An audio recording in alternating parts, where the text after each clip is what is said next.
Narito tayo ngayon upang matunghayan ang latest update sa Ruel and Rachel Love Team.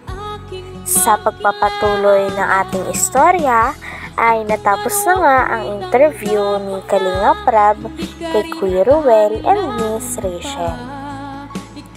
Pagtapos nito ay nag-prepare naman si Miss Rachel pati ang kanyang papa ng ulam para sa Kalingap Team. Oh, my angel, angel, baby, angel. Mr. Cupido, ako na may tulungan mo. Ikaw nga ba si Mr. Right?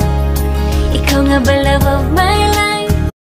Bakit di na lang tutuhanin ang lahat?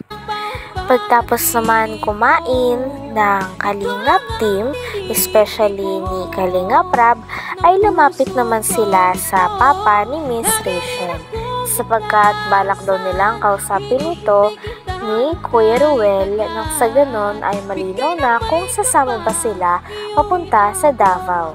Tinanong nila ang papa ni Miss Rachel na kung pwede ay sumama na ito sapagkat handa na ang ticket at iba pang mga gamit, pati din ang pamilya ni Kuya Ruel. Sabi naman ng papa ni Miss Rachel ay nagdadalawang isip lamang daw siya nung nakaraan sapagkat napakadami sinabi ni Dr. Love na masasama at nakaka-insulto para sa kanya at kay Rachel. Ngunit nag-explain naman si Kuya Ruel at sinabi na wala naman daw mangyayaring masama at talagang unang beses pa lang na sinabi niya ito sa pamilya niya ay talagang tuwang-tuwa na sila at hindi na makapaghintay na makapunta doon sila Miss Rachel. Sabi naman ni Miss Rachel ay ang papa niya na daw ang bahala mag-decide at kung ano ang decide ng kanyang papa, ayun daw ang masusunod.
Ayan, since andito na rin pala, actually mga kalingap, kaya po kami pumunta dito ay para kausapin din si Tatay Raysan na sumama. Kasi sayang yung effort ni Ruel and malungkot kung hindi matutuloy. Ano po? Kaya pasensya na po sa mga na-stress kay Dr. Love, sa kanyang pagiging kontrabida, pasensya na po kayo kasi talagang ginawa niya yung best niya, tinodo niya talaga. Kahit wala sa Kalingap serye, patuloy siya sa pagiging kontrabida niya. Ano Insan, okay ba sa'yo? Nakausapin natin si Tatay Raysan? Okay naman natin na. Okay naman sa Rachel. Kausapin niya, samahan mo kami. Samahan mo kami ni Ruel. So ayan, kausapin po natin. Dito po si Tatay Raysan yung nag-asik-asik. Tara bro.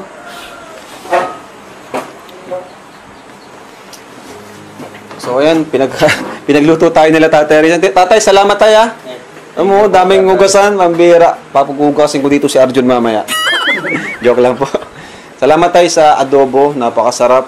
Talagang di pa talaga kami nagtatanghalian. At anong oras na din po, alas 2 na po ngayon. So, ayun nga po tayo, Magandang araw po ulit tayo. Pasensya na po kay Tay kung yun nga, nagkagulo-gulo, po. Pero alam naman natin na kahit wala sa camera, sila Tatay Raysan ay todo asikaso po yan sa atin. Ano, kahit noon pa. Pero ngayon tay, andito kami, ang yun na talaga namin dito tay. Kasi, ikaw na insan, magpaalam ka muna. Ikaw muna, ako na lang mamaya. Ayun. Tay, ano po, di ba napag-usapan na po natin noon na masabay po kayo sa Davao. And hindi lamang sa amin sa Malalag, kundi puntahan po natin yung lugar niyo po sa ano po, mama po ng asawa niyo po. Taga sa Bukidnon, Maramag Bukidnon. Malapit lang pala yung ano doon sa amin, mga 3 oras lang pala yung biyahe galing sa amin. Tapos ngayon tayo gusto ko po na kumbinsin po kayo ulit na ilang araw na lang din. Flight na po natin. Sayang din po yung na-book natin na ticket. And gusto ko din na mapuntahan din ng mga anak niyo po yung lugar po ng kanilang mga pinsan doon. Yung lola po nila doon. Habang andito po yung opportunity na ano sa inyo, lumapit sa inyo para mapunta po kayo doon sa lugar ng ano niyo po, mama niyo po. So ayun insan. Sana tayo masama po kayo ngayong ano po, 22 po. Problema nga ay yung parang hindi man kaya man magsama kaya minsan naisip ko ayaw ko na magsama. Parang iba kasi yung ano dating na ano nangyayari na ano. Mga narinig ko kasi parang ako na tuloy na magsama doon. Parang nagkakagulo. Sabi ko doon sana ko, ayaw ko, huwag na tayo magtuloy. Kaya baka ako maglala palalo. Yun ang ano kung pero kung ano, okay lang. Kung hindi man nakakaya talagang ano. Ewan ko din sana ko kung matuloy pa. Ikaw Rachel, ano masasabi mo Rachel? Ikaw, ano pa ang desisyon mo? Yun ang masusunod. Ay, ano kayo nga, kung gusto man ninyo makarating pa doon, sa inyo na yan.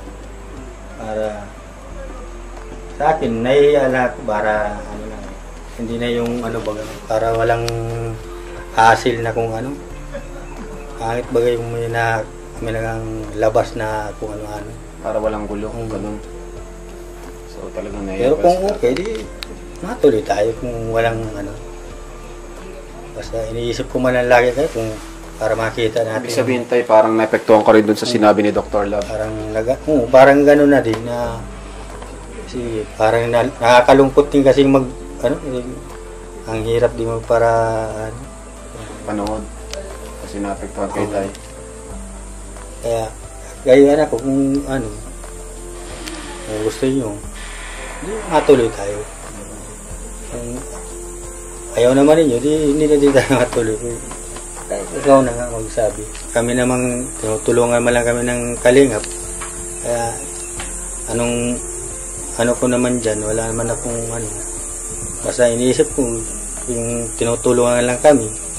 Wala naman ako ibang iniisip. Basta yung pinagtulong sa amin, pinapahalagaan namin. Pero tayo ano po, sayang po kasi yung nabook namin na ticket, di ba? Nung hindi pa nangyari yung mga ganito, talagang naka-schedule na yung natin, yung flight natin. And isa pa doon sa bahay, na po sila doon, naghahanda na po sila para kung saan kayo matutulog, saan kayo magsistay. So kaya nung nakabook ako ng ticket, talagang excited ako na mawag agad ako sa bahay na ganyan, kayo dyan, maglilinis kayo dyan kasi may bisita tayong rating dyan pagka 22. So ayun, sila, naglilinis sila, nasikaso na yung bahay para sa pagdating niyo po doon, talagang nag-ready na rin pala. Nag-ready na po sila papa doon. So kung mga kamag-anak nyo doon, alam na rin po na pupunta kayo sana. O yung bayaw kong isa, at yun ang pupuntakin. Sa akin naman, ayos lang ko kaso yung loob ko doon sa nangyari ay. Sa mga, sa comment, sa mga sinabi ni Dr. Love. Wala nang naapektuhan talaga si tatay. Kasi para bagang yung dating baga doon sa Insulto. Oo. Ka-insulto nga na Kaya tinagang tanong ko yung mga anak kung matuloy pa. Kako yung nag-prepare kako ni Ruel man dun. Sayang din, sayang din po. nagdadala-dalawang isip din namin. Ilang years na po ba bago kayo doon huling punta niyo doon? Wala, hindi pa ako nakapunta. Hindi ka pa nakapunta doon? Busis ko saka yung picture ko lang. Kaya nga. Naku, sayang talaga, no? Anong rate ko, Rachel? Ikaw naman ang masusunod. Eh, sa akin, kung okay na sa kanila, di okay sa akin. Pero kung nakaka-ano pa rin tayo, hindi na tayo matuloy. Hanggang dito na lamang muna ang ating latest update sa Ruel and Rachel Love Team.